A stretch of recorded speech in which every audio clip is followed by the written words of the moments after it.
Olá! Hoje a gente vai desvendar um pequeno, mas fascinante mistério que envolve uma das orações mais famosas do mundo, o Pai Nosso.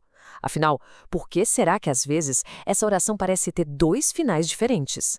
Quem já participou de celebrações em diferentes igrejas ou grupos cristãos provavelmente já viveu essa situação. A oração parece que vai acabar, mas aí continua. Bom, vamos mergulhar nisso e entender de uma vez por todas de onde vem essa diferença. De um lado, a gente tem a versão que termina em "Mas livrai-nos do mal, amém". E do outro, uma que vai além, "Pois vosso é o reino, o poder e a glória para sempre, amém". Essa parte extra é o que chamamos de doxologia final. As duas formas são super comuns, mas a pergunta é, por quê?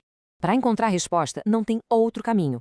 A gente precisa voltar lá na fonte, nos evangelhos da Bíblia, onde as palavras de Jesus foram registradas pela primeira vez.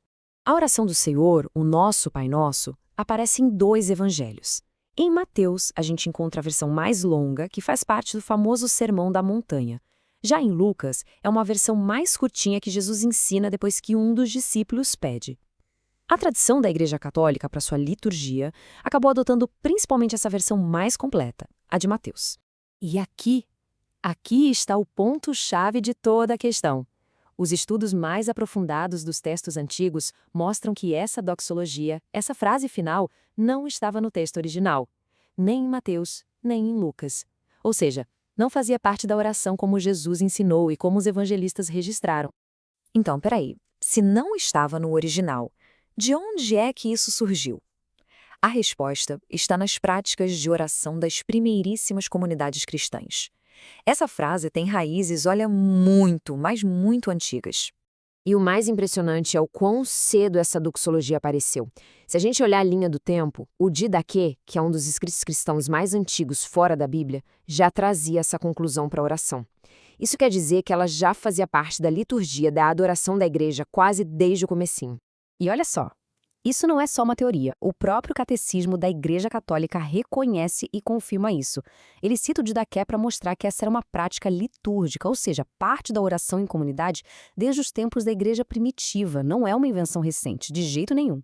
E é aqui que a gente vê como a vida da Igreja influenciou os textos. Com o passar do tempo, os monges copistas, que conheciam essa doxologia de cor por causa das celebrações, começaram a anotá-la nas margens dos manuscritos da Bíblia. Gerações depois, outros copistas, ao verem aquela anotação, acharam que ela fazia parte do texto original e, pronto, inseriram ela no meio do evangelho. Foi com base nesses manuscritos posteriores que muitas traduções protestantes da Bíblia foram feitas, séculos mais tarde. Ok, isso tudo explica a origem histórica, mas nos leva a uma pergunta bem prática. Como a Igreja Católica lida com essa doxologia hoje em dia?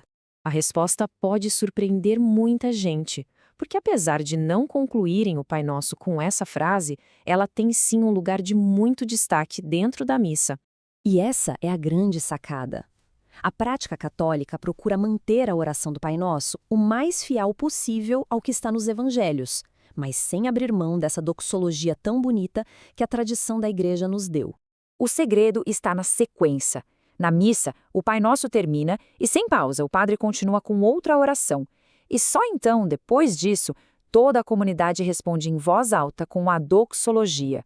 Ela funciona como uma aclamação poderosa que fecha todo esse momento de oração, mas separada do texto bíblico do Pai Nosso, ganhando seu próprio destaque. Então, vamos juntar todas as peças do quebra-cabeça. O que a gente vê aqui são duas abordagens diferentes, mas ambas com raízes históricas bem profundas.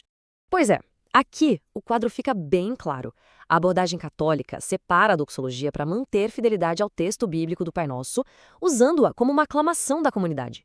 Já muitas tradições protestantes integram a doxologia diretamente na oração, seguindo aquele uso litúrgico antigo que acabou entrando em algumas cópias da Bíblia.